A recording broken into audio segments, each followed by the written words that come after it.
Assalamualaikum warahmatullahi wabarakatuh. Alhamdulillahirrabbilalamin. Pada kesempatan ini kita bisa bertemu lagi dengan saya Emu Takwiyati dalam kelas parenting. Yang akan kita bahas hari ini adalah tentang mengenal dukungan psikologis awal bagi orang tua anak usia dini. Tulisan ini bisa dibaca di mengenal dukungan psikologi awal yang dikeluarkan oleh Direktorat PAUD Dirjen PAUD Dikdasmen Kemendikbud tahun 2020. Ibu-ibu dan bapak-bapak yang dirahmati Allah Subhanahu wa taala, sebagai orang tua kita tentu pernah mengalami satu kondisi atau satu situasi yang sangat sulit. Bisa jadi hal itu terjadi karena adanya inharmonis antar keluarga. Jadi mungkin dengan pasangan ya, dengan anak-anak, dengan orang tua, dengan saudara-saudara yang lain. Kemudian kesibukan kerja yang menyebabkan inharmonis dengan rekan kerja. Kemudian usaha yang gagal dan lain-lain. Atau karena ada situasi di mana kita bingung membagi kerja antara kegiatan rumah tangga, mendampingi anak belajar, kita bingung dalam menyikapi ini. Kemudian bisa jadi karena penghasilan berkurang dan lain-lain. Nah, apa yang terjadi atau reaksi atas situasi sulit ini seperti apa biasanya? Nah, tentu ada rasa tidak nyaman di dalam diri kita, yang itu bisa menyebabkan tegang, stres, depresi. Nah, kemudian juga kadang-kadang tersulut marah, pengennya ya, sehingga fungsi tubuh menjadi menurun. Kemudian kelelahan fisik, yang itu bisa menyebabkan daya tahan tubuh menurun. Atau bingung, yang itu bisa menyebabkan kita sulit untuk berpikir jernih.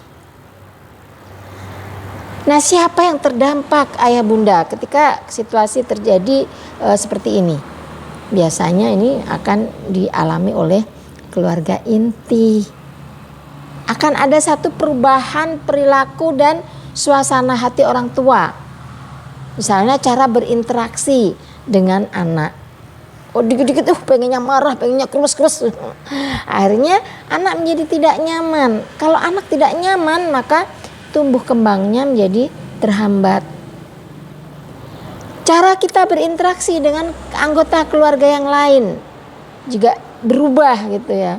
Nah, ini menjadikan ketahanan keluarga dalam mengelola sumber daya fisik dan non fisik menjadi terhambat. Nah, dalam menghadapi situasi sulit seperti ini, maka diperlukan keterampilan dukungan psikologis awal atau DPA, yaitu keterampilan mengelola diri. Jadi ketika kita marah, kita harus seperti apa? Ambil nafas, keluarkan pelan-pelan, istighfar, berwudu, dipakai untuk baringan, diam sejenak, membaca Quran misalnya. Kemudian membantu mencegah dan mengurangi dampak psikologis yang lebih buruk. Seperti yang tadi disampaikan, kondisi-kondisi yang seperti itu menjadikan situasi yang tidak nyaman, maka kita mencoba ya untuk mengurangi dampak psikologis yang lebih buruk lagi. Kemudian memberi kesempatan mempercepat proses pemulihan agar kesejahteraan terjaga. Nah, itu kembali kepada diri kita masing-masing, bagaimana mengelola, bagaimana kecerdasan emosi kita berperan. Nah, ayah bunda, manfaat dari dukungan psikologis awal atau DPA bagi orang tua yaitu kemampuan mengelola situasi sulit. Jadi bagaimana kita bisa tenang, bisa slow, sehingga tetap bisa berpikir jernih ketika situasi sulit itu menimpa kita.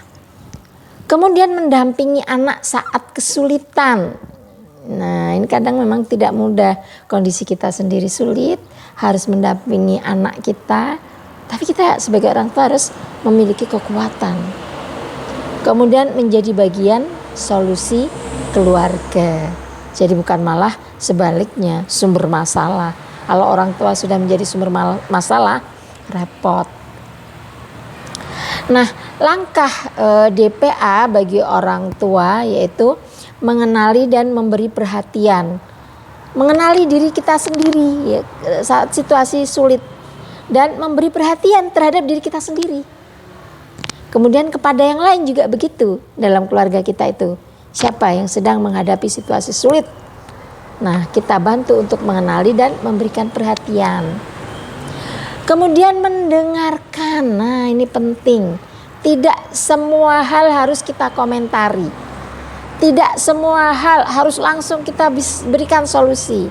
Mendengarkan itu adalah hal yang sangat penting dan bagian dari solusi. Kemudian menghubungkan. Jadi menghubungkan apa yang sekiranya perlu bantuan dari siapa.